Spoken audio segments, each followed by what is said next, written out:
उरमान सिंह जी बरेली से। राधे राधे महाराज जी।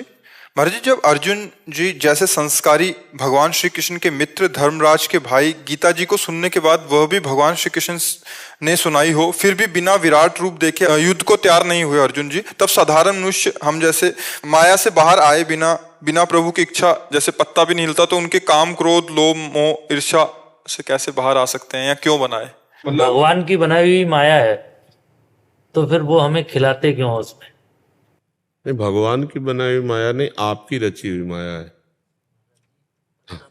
नहीं, आपकी रची हुई। हमें ये बताइए, आप देख करके, सुन करके, सूंघ करके, बोल करके, चख करके आप फंसते हैं या भगवान फंसाते हैं? हम ही फंसते हैं। हम ही फंसते हैं। पूरा बाजार है, अगर हम इस बाजार को दोष दें कि गलत बाजार रची गई, तो ये बात गलत है। बाजार में हम पसंद क्या करते हैं, आप हमें बताना। इत्र पसंद करते हैं, श्री जी ठाकुर जी की पोशाक पसंद करते हैं, या हम शराब? आप पसंद क्या? और ठाकुर जी बिहारी जी का चरणामृत, राधा वल्लभ जी का चरणामृत, राधा रमण जी का चरणामृत, उनका दर्शन, सेवा कुंज, निधिवन, आप देखो क्या क्या नहीं है। अच्छा, सब होना चाहिए कि नहीं होना चाहिए, हमें बताओ। पूर्णता में रसोई और घर है तो शौचालय भी जरूरी है, पूरा संसार जरूरी है। अगर प्रकाश जरूरी तो अंधकार भी जरूरी है।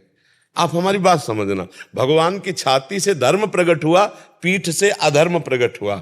एक शक्ति देवताओं को बढ़ाती है और एक शक्ति भगवान की दैत्यों को बढ़ाती है। धूप भी अच्छी है, छाया भी अच्छी है, गर्मी भी अच्छी है, सर्दी भी अच्छी है। आपको पसंद क्या है? भगवान ने अपना पूरा सृष्टि को संपूर्ण, भगवान पूर्ण है ना, तो उन्होंने पूर्ण रचा है। आप ये नहीं कह सकते कि ये नहीं है। जैसे भगवान के ऊपर नाराज हो कि भगवान अगर ये बनाते ही नहीं तो हम फिसलते क्यों? नहीं भाई, ये ठीक बात नहीं। नहीं, ये बात ठीक नहीं। बात ये है कि हमारी कमजोरी है कि हम फंसे क्यों। हम अपनी माया में फंसे, हमें कोई माया नहीं फंसाए। भगवान तो अपने आप में खेल रहे हो, तो हर चीज का सब चीज। आप कौन है प्रभु?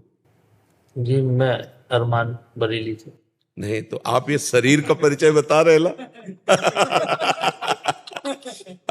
अरे हम ये पूछ रहे, आप शरीर का परिचय बता रहे ला, बस यही आप फंस गए ला। आप फंस गए।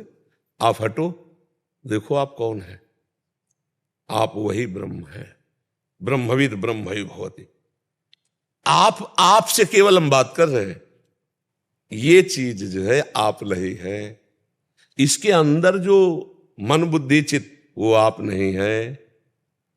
आपका स्वभाव नहीं है, आप स्वभाव से परे हैं। अब यही ना जानकर आप फंस गए।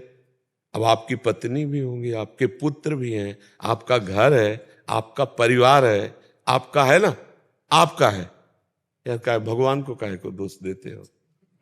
है नहीं? आप विचार करके देखो, है नहीं? अगर भगवान स्त्री न रचते, भगवान पुत्र न रचते, भगवान मकान व्यवस्था घर, अब आप पसंद क्या करते हो? जैसे अब हम पसंद किया बाबागिरी, भगवान के बाद भगवान ने ये दे दिया। आपने पसंद किया गृहस्थ, भगवान ने आपको गृहस्थ दे दिया। भगवान कहाँ फंसाए? आप बताओ कौन आपको फंसाए? आप ही तो फंसे हो, आप ही फंसे हो। अब हम लोग भगवान को दोष देते हैं। वो पूर्ण है, वो पूर्ण की रचना की है, तो पूर्णता में फिर सब होना चाहिए। अब हमको क्या पसंद है, ये हमें बात देखनी है ना।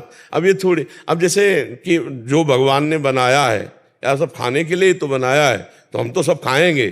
तो औरों कुछ बनाया है, नरक, वो भी भोगने के लिए बनाया है, तो वो भी भोगना पड़ेगा। नहीं, कैंसर, हार्ट फेल, ये भी तो भगवान ने बनाया है, तो इसकी भी तैयारी रखो। अगर बचना है दुख से, तो भी सही मार्ग को चयन करना आपको पड़ेगा। अच्छा, भगवान ने जो विराट रूप अर्जुन जी को दिखाया है, वो अर्जुन को पहले से पता है कि हमारे श्री कृष्ण कौन है, लेकिन अर्जुन को निमित्त बना के भगवान ने हमको दिखाया है। सही पूछो तो हमको दिखाया है। अर्जुन जी और भगवान दो नहीं है। नर नारायण बद्रिका आश्रम में एक साथ तप करने वाले दोनों महापुरुष हैं। तो हमें लगता है कि गीता जी, अर्जुन के अंदर मोह पैदा होना और भगवान का गीता जी प्रदान करना, ये हम सबके लिए है। अर्जुन तो भगवत स्वरूप ही है। वो प्रश्न करते जा रहे हैं हमारे लिए, ज्ञान मार्ग का, भक्ति मार्ग का, कर्म योग का, सांख्य योग का, जो जैसा अधिकारी हो सबका उत्तर गीता जी में है। तो अर्जुन जी को तो वास्तविक पूछो तो कोई अज्ञान नहीं था। तो भगवान ने जब कहा, गौर से देखना गीता जी में, भगवान से जब अर्जुन जी ने कहा कि दोनों सेनाओं के मध्य में हमारे रथ को हे केशव खड़ा करो, तो खड़ा करके कहा देखो अर्जुन, वो ही कहने में ही घुस गई भगवान की माया। देख अर्जुन, अरे ये तो सब हमारे रिश्ते नाते, चाचा ताऊ, इनको मारूंगा। और अभी तक दिव्यास्त्र जो समेट रहे थे, तो किनके लिए समेट रहे थे? इन्हीं के लिए तो समेट रहे थे। तब नहीं मोह हुआ, जब भगवान ने कहा देख अर्जुन, तब हुआ। इसका मतलब भगवान गीता वहां प्रकट करना चाहते हैं अर्जुन के हृदय में मोह पैदा करके। वो विराट, वो महिमा, वो सब हमको दिखा रहे हैं। हम जाने कि हमारे प्रभु कैसे हैं, हमारे प्रभु कौन है। तो देखो भगवान के विविध रूप हैं। कोई भगवान के सौम्य रूप का उपासक है, कोई घोर रूप का उपासक है, कोई भगवान को पुत्र मानता है, कोई भगवान को पिता मानता है, कोई भगवान को मित्र मानता है, कोई भगवान को पति मानता है, कोई भगवान को प्रीतम मानता है। अगर भगवान इतने सब रूपों में ना हो तो हम सबकी भावना कैसे पूर्ण हो? तो हमें लगता है कि गलती अपनी है, सुधारना अपने को है। हम भगवान पर व्यर्थ का दोष देते हैं। क्यों भाई, आप बताओ, नहीं तो कहीं आपको लग रहा हो तो हम आपका साथ दें। मुझे ये लग रहा है अर्जुन जी को जब उन्होंने विराट रूप दिखाया उसके बाद वो युद्ध को राजी हुए। नहीं, उसके बाद भी बहुत प्रश्न हुए। आप देखो ना, विराट के बाद बंद हो गया क्या प्रश्न करना? आप देखो ना, विराट स्वरूप भगवान ने दिखाया, उसके बाद सैकड़ों प्रश्न हुए। आप देखो, गीता वहीं से बंद हो गई।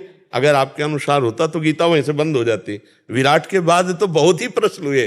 भगवान ने बहुत सी विभूतियों का वर्णन किया, बहुत से प्रश्न उत्तर हुए। पाप जो उत्पन्न हुआ उसकी वजह से मैंने ये प्रश्न। पाप हमसे हुआ है ना, भगवान से उत्पन्न हुआ क्या? तो गलती हम अपनी माने, भगवान से भी माने और अपने मन से भी माने कि हम गलत हो गए।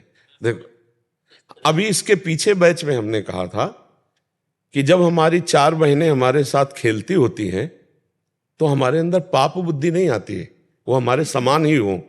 लेकिन दूसरे की एक बहन देखकर हमारे अंदर पाप बुद्धि क्यों आ जाती? भाई बहन कैसे खेलते, कभी वो पीट रही, कभी ऐसे लड़ाई हो रही, कभी हंस रहे, कभी खेल रहे, कभी पाप वासना नहीं आती? कुछ नहीं होता, क्योंकि वो मेरी बहन है। वहां कभी काम भाव आता नहीं, और वहीं दूसरे की बहन है। अब इसमें भगवान का दोष है या हमारा दोष है? बात ध्यान देने योग्य बात है। इसमें गलती मेरी होती है जहां हम पाप कर्म करते। भगवान ने आपको पत्नी दी, आप उसमें सीमित हो जाइए। भगवान ने एक सीमा बना दी। मान लो पानी ग्रहण किया, पत्नी दे दी, तो आपके विलासिता के लिए एक सीमा बना दी। एक परिवार के घेरे में आपको धर्म में बांध दिया गया। अब उसके विपरीत आप चलो कि भगवान केवल हमारी स्त्री बनाते और स्त्री बनाते ही नहीं तो पाप ही नहीं होता। तो भगवान ने कानून भी बनाया है, पुलिस भी बनाई, डंडा भी बनाया है, और वकालत भी बनाई, जेल भी बनाई, और नरक भी बनाया, दुर्गति भी बनाई। तो हमको ये बात ध्यान देनी, लोग जो कहते हैं भगवान की इच्छा के बिना पत्ता नहीं हिलता, नहीं, उस बात पे तुम हो क्या? हमें तुमसे पूछते हैं कि उस स्थिति में हो कि भगवान की इच्छा के बिना पत्ता नहीं हिलता। इस स्थिति में आ जाओ और तुमसे पाप हो जाए तो हमसे बता देना। तुम अहंकार की स्थिति में हो, मैं देखता हूं, मैं सुनता हूं, मैं भोगता हूं, और आप दोष देते हो कि भगवान की इच्छा के बिना पत्ता। जब अपनी इच्छा को भगवान की इच्छा में मिला दी जाती है तो पाप हो ही नहीं सकता, क्योंकि अहंकार से पाप होता है। आप अपनी इच्छा को शास्त्र इच्छा या गुरु की इच्छा में मिला दो, फिर पाप हो जाए तो हमें बताओ। भगवान की इच्छा में मिला दो, फिर पाप हो जाए तो बताओ। हम अपनी इच्छाओं को भगवान की इच्छा में थोप देते हैं। जैसे हमारे मन में आया कि अब ये करें, अब वो गलत हो गया, बोले अगर भगवान की इच्छा ना होती तो ऐसा गलत क्यों होता? नहीं, तुम्हारी इच्छा थी, भगवान की इच्छा नहीं थी। तुम फंसे हो अपनी इच्छा में। अगर जा ही न चाही कबहु कछु, तुम सन सहज सने, तो बसो निरंतर तासुर सो रावण ने जिगे। वो तो बहुत सिद्ध पुरुष है जिसकी कोई इच्छा ही नहीं। हम लोग अभी थोड़ा ज्ञान की धारा में हैं, इसलिए ऐसा सोचते हैं कि हमें देखना है भगवान की इच्छा और अपनी इच्छा, इन दोनों में भेद देखना है। अपनी इच्छा मुझे गलत ले जा रही, भगवान की इच्छा कभी गलत नहीं ले जा सकती। थोड़ा अपनी इच्छा को भगवान की इच्छा में मिला के देखो, फिर आपको कैसा लगता है, कितना आनंद मिलता है। लेकिन हम भगवान की इच्छा में अपनी इच्छा नहीं मिलाते, अपनी इच्छा करके और फिर उसे भगवान की इच्छा में थोप देते हैं। जिसे गोस्वामी तुलसीदास जी ने लिखा है, काल ही कर्म ही ईश्वर ही मिथ्या दोष ले। ये थोड़ा तवज्जो पड़ेगा प्रभु। आपका अहंकार से संचलित शरीर है, और जिस दिन अहंकार भगवान के चरणों में समर्पित हो गया तो आपसे कोई पाप कर्म हो ही नहीं सकता, क्योंकि अहंकार में ही पाप कर्म होते हैं। जब हम अपनी इच्छा भगवान को दे दिया तो वो महापुरुष हो गया। बस इच्छा ही तो बंधन का कारण है, इच्छा ही बंधन। जितने हमसे पाप होते हैं इच्छा के कारण होते हैं, और वो इच्छा शरीर को लेके होती। अगर हम अपने स्वरूप को जान जाएं और अपनी इच्छा प्रभु के चरणों में समर्पित कर दें तो ब्रह्मभूता प्रसन्नात्मा न सोचति न कांक्षत, इच्छा नहीं रह जाएगी। भगवान को जान लिया तो इच्छा ही नहीं रह जाएगी। तो इसलिए नाम जप करते हो आप, कोई नशा करते हो, बस तो धीरे धीरे समझ जाओगे हमारी बात। नाम जप करो और बहुत दूसरी बार मैं यहाँ आया। हाँ, ये भगवान जब कृपा करते हैं ना तब साधु संग मिलता है। हाँ बिल्कुल, बहुत अच्छे से चलो। गृहस्थी में रहते हुए भी बढ़िया साधु हृदय, साधु हृदय, साधु हृदय होता है ना। वेशभूषा में मतलब वेशभूषा है और गलत आचरण हो तो फिर वो ठीक नहीं है। वेशभूषा हो या ना हो, हृदय अच्छा हो, बढ़िया है। अपने धर्म से चलो, नाम जप करो, और भूखे कभी दरवाजे कोई आ जाए तो खाली मत जाने दो। चाहे एक रोटी दो, चाहे एक वचन ही दे दो। सबसे पहला आदर होता है आए हुए अतिथि का गृहस्थ में सत्कार करना। राधे श्याम, राधे राधे पहला होता है। कोई भी आवे, चाहे भूखा टूटा पागल कोई भी हो, पहला काम तो ये अतिथि सत्कार में मृदु वचन, राधे राधे, आइए बैठिए, जल पीजिए, ये सब फ्री है, इसमें सब कोई कर सकता है। अब इसके बाद वो जैसे कोई मांग करता है, हमारी श्रद्धा नहीं है भी तो हमारी श्रद्धा नहीं, हम नहीं दे तो अपराध नहीं लगे, क्योंकि दो चीज दे चुके, मृदु वचन और जल। अगर कोई भूखा है तो फिर गृहस्थी में धर्म है कि चाहे शाम के 5 बजे 4 बजे हो, उस समय तुरंत कुछ ना कुछ उसको पवाओ। भगवान पता नहीं किस रूप में आए, भले पागल रूप में हो।